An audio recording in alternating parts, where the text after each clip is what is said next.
الحمد لله رب العالمين والصلاة والسلام على سيد المرسلين وعلى آله وأصحابه أجمعين أما بعد فأعوذ بالله من الشيطان الرجيم بسم الله الرحمن الرحيم ولله على الناس حج البيت من استطاع إليه سبيلا ومن كفر فإن الله غني عن العالمين وقال النبي صلى الله عليه وسلم الحج المبرور ليس له الجزاء إلا الجنة أو كما قال النبي صلی اللہ علیہ وسلم۔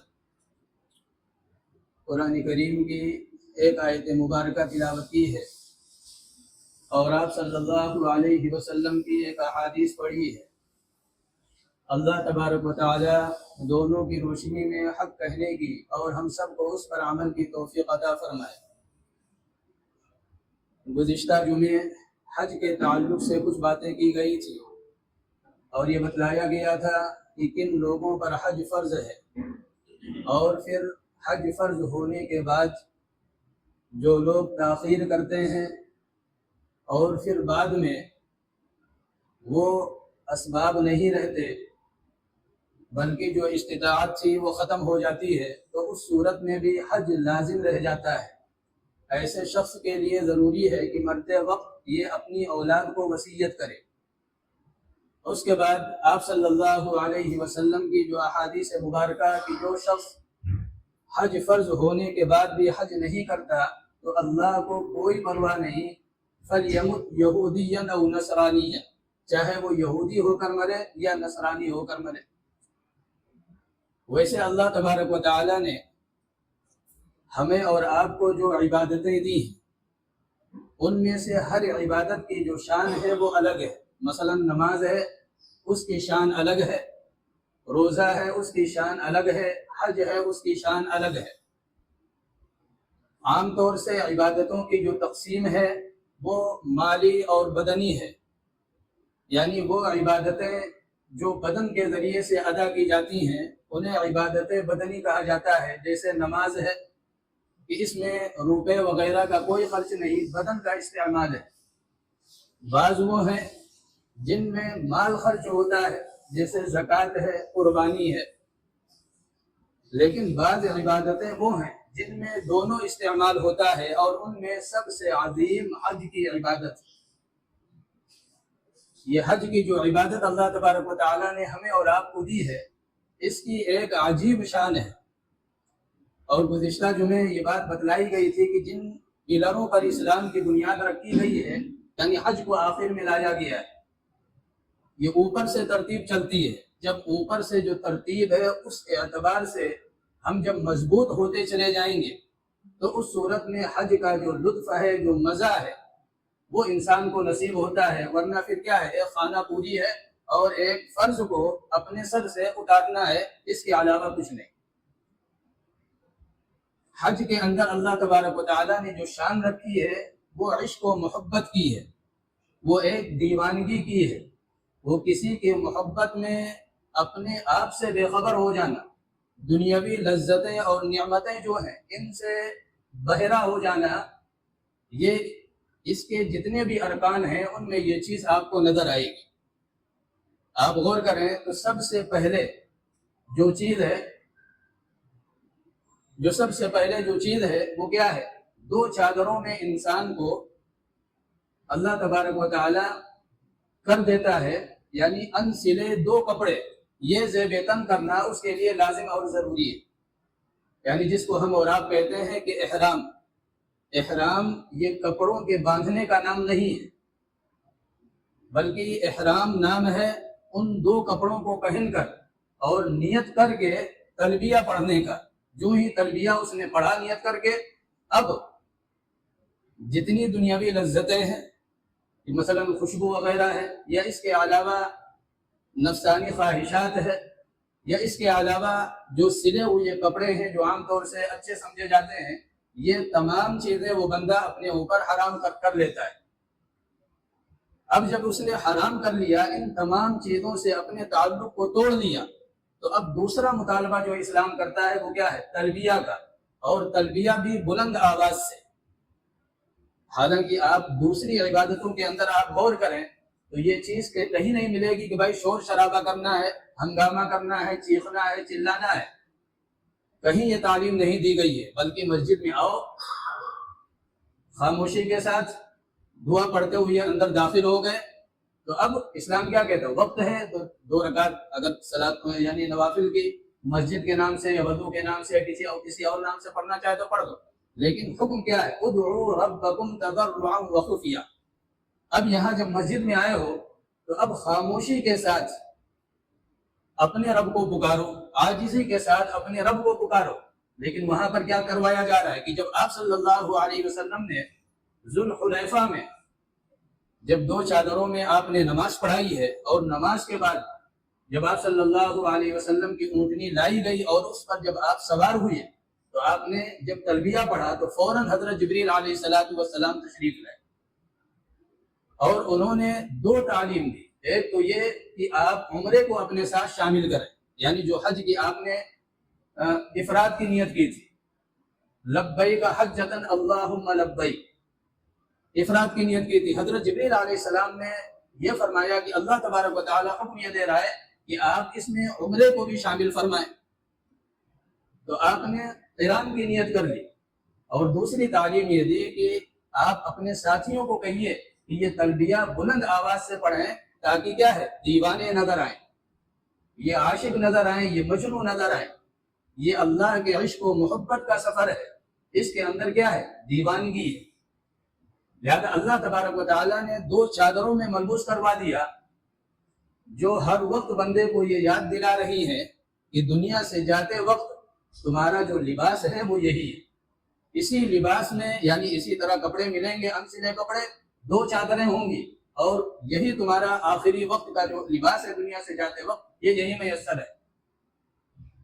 اس کے بعد جب اس عظیم سفر کی جب شروعات کی گئی تو یہ، اور اس کے بعد جب وہاں گئے تو اب سب سے بہترین اور سب سے افضل جو حج یا عمرہ وہ کیا جاتا ہے، یعنی وہاں حج اور عمرے میں سب سے بہترین عبادت اگر کوئی چیز ہے تو وہ طواف ہے۔ وہاں قرآن کریم کی تلاوت یقیناً بڑی سعادت ہے اگر اللہ توفیق دے، یا اس کے علاوہ نوافل بہت بڑی سعادت ہے، لیکن ان تمام میں سب سے بہتر جو قرار دیا گیا ہے وہ طواف کرنا۔ اب اگر کوئی ایک عام آدمی ہو، وہ دیکھے کہ ایک آدمی ہے نماز پڑھ رہا ہے اور دوسرا چکر لگائے جا رہا ہے، ایک آدمی ہے بیٹھ کر قرآن کریم کی تلاوت کر رہا ہے اور دوسرا چکر لگا رہا ہے، ایک آدمی ہے جو بیٹھ کر اللہ تبارک و تعالیٰ کا ذکر کر رہا ہے، کلمے کا ورد ہے، ان ساری چیزوں میں مشغول ہے، اور ایک آدمی چکر لگا رہا ہے، تو جو دین سے دور ہیں یا دین کی سمجھ نہیں ہے وہ یہی کہیں گے بھائی کیا دیوانگی ہے۔ عبادت تو یہ کر رہا ہے جو بیٹھ کر قرآن کریم کی تلاوت کر رہا ہے، عبادت تو یہ کر رہا ہے جو نماز پڑھ رہا ہے۔ تو ہر یعنی جتنے بھی اجزاء ہیں حج کے اندر، جتنے بھی رکن ہیں، ان تمام رکن میں اللہ تبارک و تعالیٰ نے جو چیز دکھلائی ہے، یا جس چیز کی جھلک نظر آتی ہے وہ کیا ہے؟ دیوانگی اور جنون۔ وہاں متانت اور وقار نہیں ہے۔ صحابہ کرام نے پوچھا یا رسول اللہ سب سے بہترین حج کون ہے؟ آپ نے فرمایا السج والفج، یعنی سب سے بہترین حج وہ ہے جس میں قربانی خوب ہو اور جس کے اندر کیا ہے؟ خوب چیخنا چلانا ہو۔ لہذا یہاں پر آپ صلی اللہ علیہ وسلم نے صحابہ کرام کے سوال پر فرمایا کہ سب سے بہترین حج وہ ہے جس میں خوب خون بہانا ہو، یعنی اللہ کے نام پر قربانی ہو، اور دوسرا خوب چیخنا چلانا ہو۔ یہ تو حج کے متعلق سوال کیا۔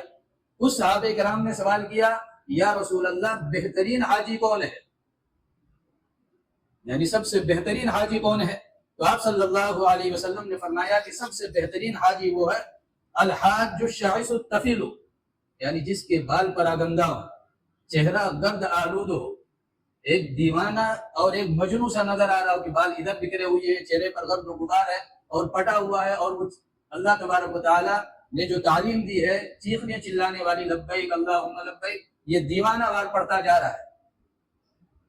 اب چونکہ یہ معاملہ ہے نہیں، لیکن پہلے ہوتا تھا کہ مہینوں سفر، اونٹوں سے سفر، گھوڑوں سے سفر، اس طرح کے جانور۔ اب وہ صحرا ہے، اب وہاں عام طور سے بال جو ہے لمبے رکھنے کی عادت ہے، لہذا وہ ایک کیفیت بنتی تھی دیوانگی، دیوانہ جیسی، مجنوں جیسی، یا یوں کہیے جیسے، یعنی لفظ استعمال کرنا مناسب نہیں لیکن ایک کیفیت بنتی تھی۔ وہ کیفیت مطلوب ہے کہ اللہ تبارک و تعالیٰ کی محبت میں انسان اس طرح گم ہو جائے کہ اسے اپنے آپ کی خبر نہ ہو، دنیاوی لذتوں اور نعمتوں کی خبر نہ ہو، وہ صرف اللہ تبارک و تعالیٰ ہی کی محبت میں وہاں جتنے ایام گزارے اسی میں مستغرق ہو، اسی میں ڈوبا ہوا۔ لہذا پچھلے ہفتے بتلایا گیا تھا کہ اللہ نے جو نام سے اپنے شروع کیا ہے اس میں ایک پیغام یہ دیا ہے کہ وَلِلَّهِ عَلَى النَّاسِ حِجُّ الْبَيْتِ، کہ ہم جو حج کرنے جا رہے ہیں یہ مت کہو بلکہ یہ کہو ہم اللہ سے ملنے جا رہے ہیں، ملاقات کے لیے جا رہے ہیں۔ لہذا حرم میں جب آپ پہنچ گئے تو وہاں تعلیم کیا ہے؟ نفل آپ کو نہیں پڑھنی ہے، آپ کو بیٹھ کر قرآن کریم کی تلاوت نہیں کرنی ہے، بلکہ کیا ہے؟ پہنچتے ہی آپ دیوانہ وار چکر لگائیں، یہ سب سے بہترین عمل ہے۔ اب یہاں پر کیا دکھلایا جا رہا ہے کہ وہاں جو سبق دیا گیا تھا کہ وَلِلَّهِ عَلَى النَّاسِ حِجُّ الْبَيْتِ، میں اللہ سے ملنے جا رہا ہوں، اب اس کا ایک عمل ہے، ہو رہا ہے کہ بھائی میں تو آ گیا، اللہ کی در ہے۔ اللہ نے گھما دیا اپنے اس گھر کی طرف کہ بھائی میں ڈھونڈ رہا ہوں، میں تلاش کر رہا ہوں، میں اللہ سے ملنے آیا ہوں، اللہ کی در ہے، میں تو آ گیا۔ لہذا یہ یعنی جو پہلا جو ابتدا کی جا رہی ہے اس میں آپ دیکھیے دیوانگی، اس عمل میں بھی اب عقل کے کسی ترازو میں آپ تولیں، یعنی عقل کے ترازو میں اس کو آپ تولنے کی کوشش کریں تو عقل کیا تسلیم کرے گی کہ بھائی کسی چیز کا چکر لگانا یہ بھی کوئی عبادت ہو سکتا ہے۔ اس کے بعد آپ آگے چلیے، اس سے فراغت کے بعد، اور یہاں عجیب عجیب واقعات ہیں کہ جنید بغدادی رحمۃ اللہ علیہ طواف کر رہے ہیں اور رات کی تاریکی ہے، ایک خاتون ہے، لڑکی ہے، وہ بھی طواف کر رہی ہے اور اس کے زبان پر اشعار ہے، اب الحب ان یخفى وقد کم کتمتہ، لمبا شعر ہے۔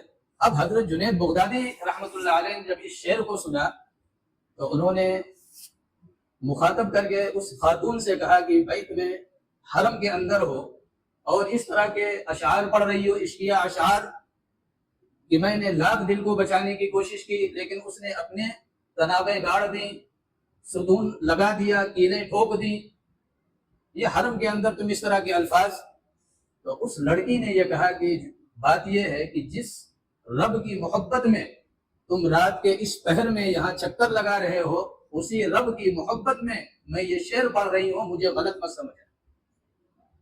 اس کے بعد اس لڑکی نے ایک سوال کیا، لڑکی نے سوال یہ کیا کہ آپ کس کا طواف کر رہے ہیں؟ آپ کس کا طواف کر رہے ہیں؟ تو حضرت جنید بغدادی رحمۃ اللہ علیہ نے فرمایا بیت اللہ کا۔ تو اس لڑکی نے آسمان کی طرف منہ کیا اور ایک زوردار قہقہا لگایا، یعنی وہ تیز ہنسی، اور اس نے کہا اے اللہ، یہ کتنے دیوانے لوگ ہیں، یہ پاگل لوگ ہیں جو تجھ کو چھوڑ کر پتھروں کا طواف کر رہے ہیں۔ جنید بغدادی رحمۃ اللہ علیہ فرماتے ہیں کہ لڑکی کے اس جواب پر یا اس کہنے پر مجھ پر غشی طاری ہوئی اور میں تو بے ہوش ہو گیا، اور جب ہوش آیا تو وہ لڑکی جا چکی۔ یہ قافلے پہنچتے تھے وہاں پر، اس طرح کے افراد وہاں پہنچتے تھے جو سمجھتے تھے کہ ہم کیوں آئے ہیں، یہاں آنے کا مقصد کیا ہے، یہاں ہم جو شب و روز گزار رہے ہیں اس میں ہمیں کیا چیز تلاش کرنی ہے، کیا ڈھونڈنا ہے۔ لہذا یہ یعنی جو طواف ہے اس کے تعلق سے۔ اس کے بعد اب اگلا آپ جائیے کہ صفا مروہ کے درمیان کیا ہے، دوڑا دیا، اور پھر صفا مروہ کے درمیان جو چلنا ہے، جب میلین اخضرین آتے ہیں یعنی جہاں گرین لائٹیں لگی ہیں، وہاں آپ دیکھیے جو آدمی نہایت سنجیدہ ہے کبھی تیز نہیں بھاگا، کبھی تیز نہیں بھاگا، لیکن وہاں کیا ہے، وہ تیزی سے دوڑتا ہوا جا رہا ہے، بھاگنے کی کوشش کر رہا ہے کہ بھائی تیز دوڑو، یہاں یہ ہے۔ اب آپ بتلائیے وہاں جب حضرت ہاجرہ دوڑی تھی تو ایک مقصد تھا، حضرت ہاجرہ وہاں دوڑی تھی تو مقصد تھا کہ بھائی بچہ پیاس سے جو ہے جہاں بلب ہے اس کے پانی کا کوئی انتظام ہو جائے، کبھی ادھر بھاگ رہی ہے، کبھی ادھر بھاگ رہی ہے، کبھی ادھر بھاگ رہی ہے، اور بیچ میں چونکہ جہاں یہ میلین اخضرین آتے ہیں یہاں پر بچہ نظروں سے اوجھل ہو جاتا ہے، تو حضرت ہاجرہ یہاں تیز بھاگتی تھی، تیز اس لیے بھاگتے تھے کہ بھائی اونچائی پر جائیں تاکہ بچہ نظر آئے. تو وہاں تو ایک مقصد تھا. لیکن یہاں کیا ہے؟ یہاں اللہ نے کہا نہیں، ایک بندی تھی جس نے میری خاطر قربانیاں دی تھی، میری خاطر اس لقودب میدان میں اپنے بچے کے ساتھ بیٹھ گئی تھی، اور اس نے اپنے بچے کے پیاس کے مداوع کے لیے جو طرز اپنایا تھا یا اس نے جو ادا اختیار کی تھی وہ مجھے اتنی محبوب ہے کہ اب چاہے نبی ہوں یا ولی ہوں یا اس کے علاوہ کائنات کے کوئی بھی ہوں، اگر وہ دوڑیں گے نہیں، اس درمیان تیز نہیں بھاگیں گے بغیر عذر کے، تو پھر ہمیں اس حج یا عمرے کی ضرورت نہیں ہو. صحابہ کرام فرماتے ہیں کہ جب آپ صلی اللہ علیہ وسلم نے یہاں پر صفا مروہ کے درمیان جب آپ نے دوڑ لگائی ہے تو آپ چونکہ تہمت پہنے ہوئے تھے. صحابہ فرماتے ہیں کہ جب یہاں آئے ہیں جو میلین افضلین کہلاتا ہے، تو اس صورت میں آپ چونکہ تیز دوڑ رہے ہیں تو پیچھے جو تہمت ہے اس کا جو یعنی ایک غبارہ سا پیچھے ہوا کی وجہ سے یعنی بنتا تھا جب اس درمیان جب وہاں پر آپ صلی اللہ علیہ وسلم پہنچتے تھے. اس کے بعد آپ دیکھیے، اور یعنی حج کے جتنے بھی رکن ہیں، کوئی عقل مند آدمی جو عقل کا غلام ہو یا اپنے آپ کو عقل مند کہتا ہو یا عقلا میں اپنے آپ کو شمار کرتا ہو، وہ اس کو سمجھ ہی نہیں سکتا کہ بھائی یہ کیا چیز ہے کہ مثلا ہم حرم میں تھے، اب تک ایک نماز کا ثواب 1,00,000 نماز کے برابر مل رہا تھا. اس کے بعد کیا ہوا؟ اعلان کر دیا کہ بھائی اب حرم چھوڑنا ہے اور مینا کی طرف آپ کو جانا ہے. ہم یہی پڑھ لیں یعنی یہی رہ لیں اور کل جب ضرورت ہوگی، کل مسئلہ وہاں ہے وہاں چلے جائیں گے، تو بغیر کسی شرعی عذر کے وہاں رکنا یہ خطرے سے خالی نہیں. اب حرم آپ کو چھوڑنا ہے اور جا کر مینا کے اندر 5 نمازیں آپ کو ادا کرنی ہے.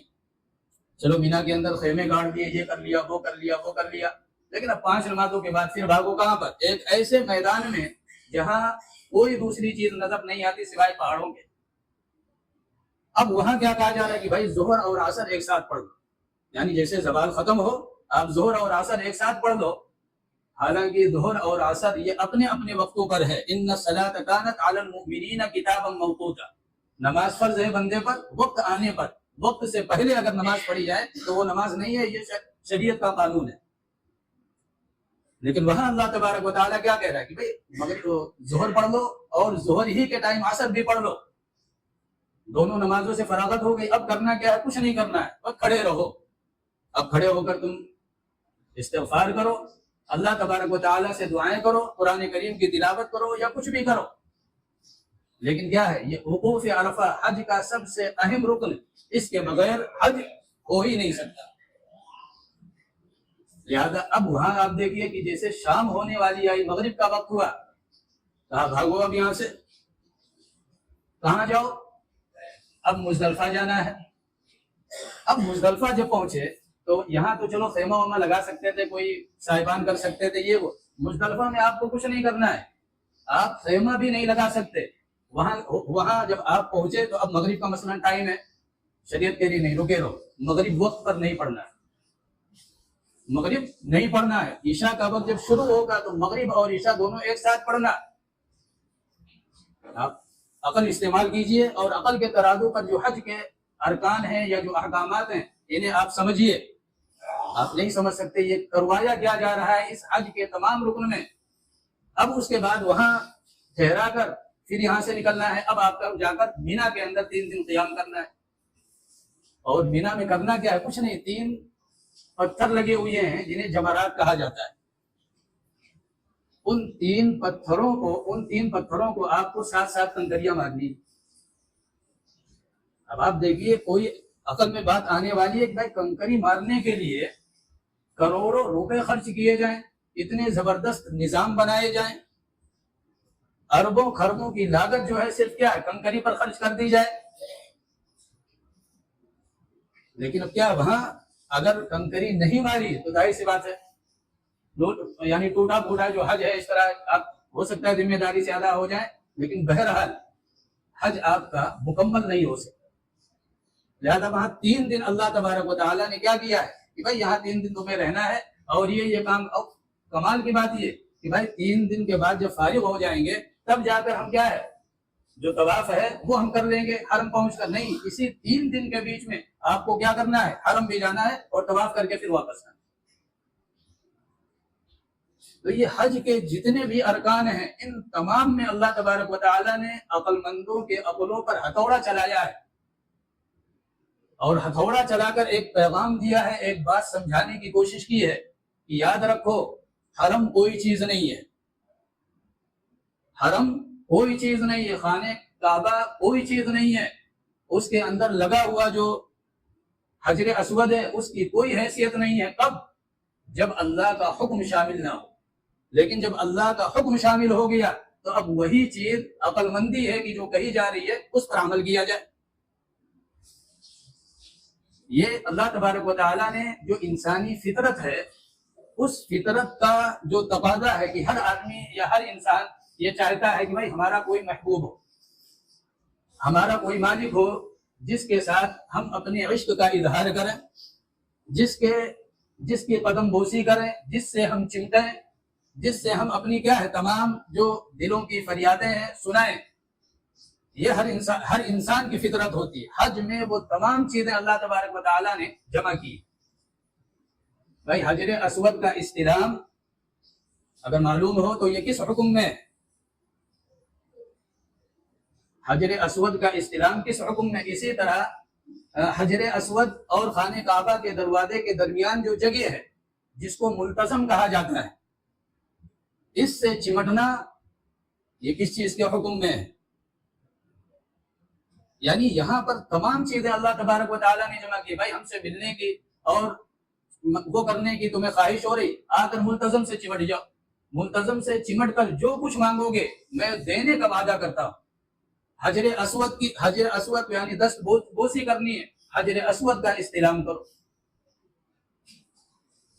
تو یہاں اللہ تبارک و تعالیٰ نے ان تمام رکنوں میں ہمیں اور آپ کو ایک بات سمجھائی ہے کہ دیکھو تم غلام ہو، تم ایک بندے ہو، تم ہمارے کیا ہو، محکوم ہو، اس کا الٹ کرنے کی کوشش نہ کرنا۔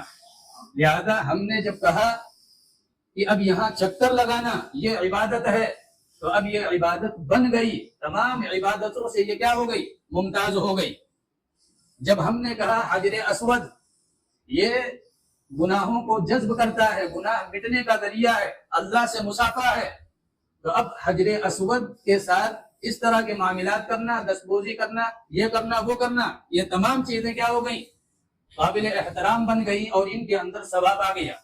جب میں نے یہ کہا حرم چھوڑ دو تو حرم میں حالانکہ 1,00,000 نمازوں کا ثواب مل رہا تھا، ایک نماز آپ پڑھ رہے تھے 1,00,000 نمازوں کا ثواب مل رہا تھا، لیکن جب ہم نے کہا حرم چھوڑو، اب کہاں ہے، مینا میں جا کر قیام کرو، تو اس صورت میں اگر تم حرم میں رہ گئے تو ملے گا کیا، کچھ بھی نہیں،